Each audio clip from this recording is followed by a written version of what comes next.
As the crisis in Afghanistan continues to grow larger and out of control, our so-called commander-in-chief, Joe Biden, is on vacation this Labor Day weekend at his home in Delaware. Taliban appears to have untold hundreds of Americans as hostages.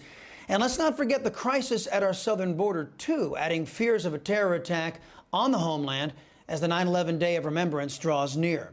Joining me now to discuss is Arizona candidate for U.S. Senate and former adjunct general of the Arizona National Guard, Major General Michael McGuire.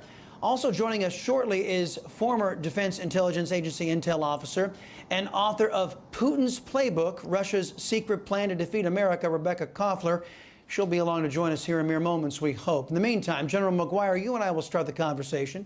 Congressional offices are reporting that the Taliban is holding our people hostage. The border's not secure. The economy is faltering.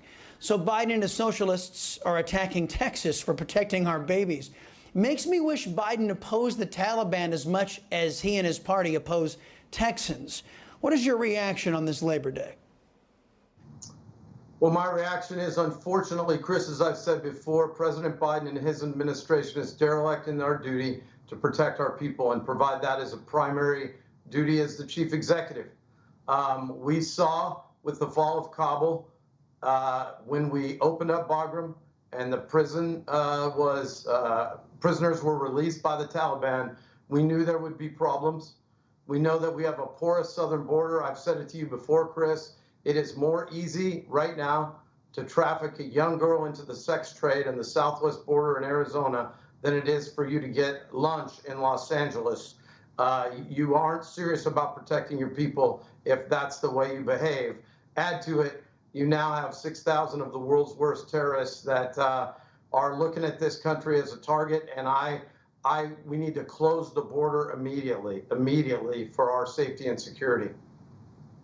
Well, as I mentioned at the top, we're seeing more rescue groups going into Afghanistan to rescue Americans that are stranded there, left behind by Biden and his Democrat Socialist Party.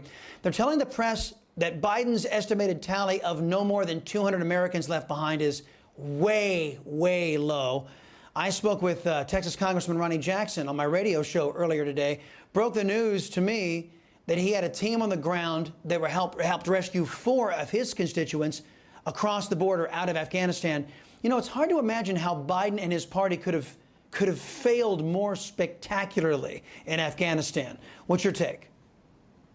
Well, my take is there's a lot of arguments about numbers, but remember, we complied with this artificial deadline that was imposed on us by the Taliban, and we had freedom of movement 8 weeks prior to that. If even one person is left behind, if it was your family member, it would be too many.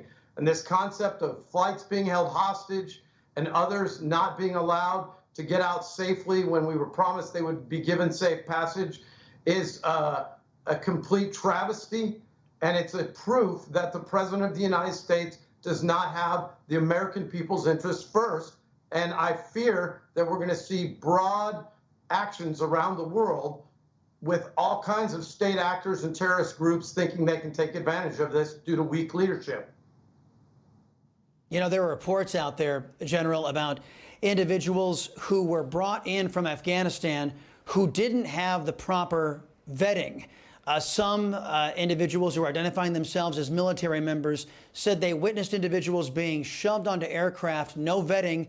Meanwhile, people with papers, vetted Afghans who had actually really helped us, they were left behind in Afghanistan.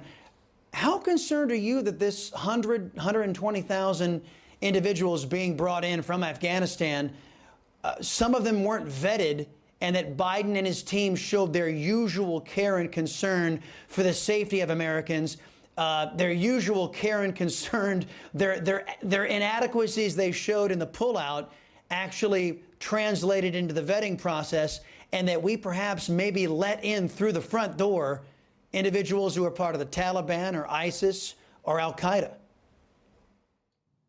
Well, Chris, no one should be surprised by this outcome. It was complete chaos at the Kabul airport. You remember the images of people falling off the sides of C-17s, shoving people into these aircraft to get them out as quickly as possible, service animals left behind, citizens left behind, and you're right. It is going to be very, very difficult, if not impossible, for us to adequately vet them because we don't have any paperwork. What's their date of birth? And it's similar to the problem we face at the southwest border. And the truth of the matter is, we cannot adequately protect our citizens and provide security and safety in every community if we can't determine who you are and why you're here and if you have nefarious intent. And I fear that the Biden administration has put us exactly in that situation. Right before we hit 9/11. That's just, it's amazing for me to even contemplate. I want to bring Rebekah Koffler into the conversation. Rebekah, welcome. You know, others have said, and I agree, that foreign capitals are running America's government right now as we're speaking, with Biden at the helm. This debacle in Afghanistan was a big win for China and Russia, too, in more ways than one. In the context of your book, just how badly did Biden compromise the safety and security of America to Vladimir Putin's Russia?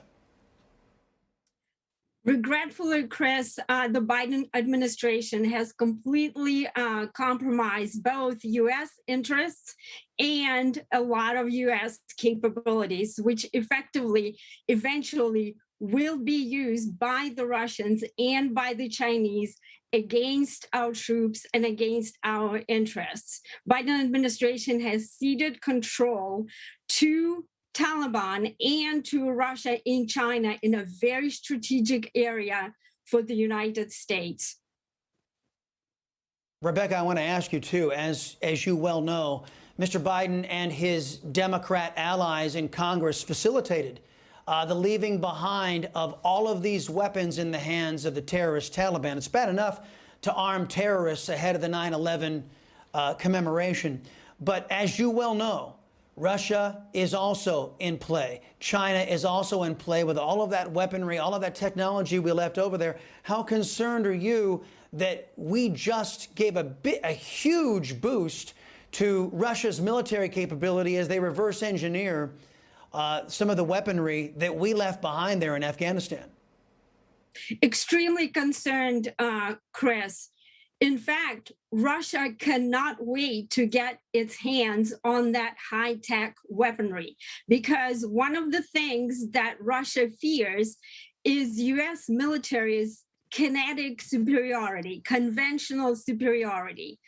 And because of that, Vladimir Putin has developed a strategy that bypasses that conventional superiority.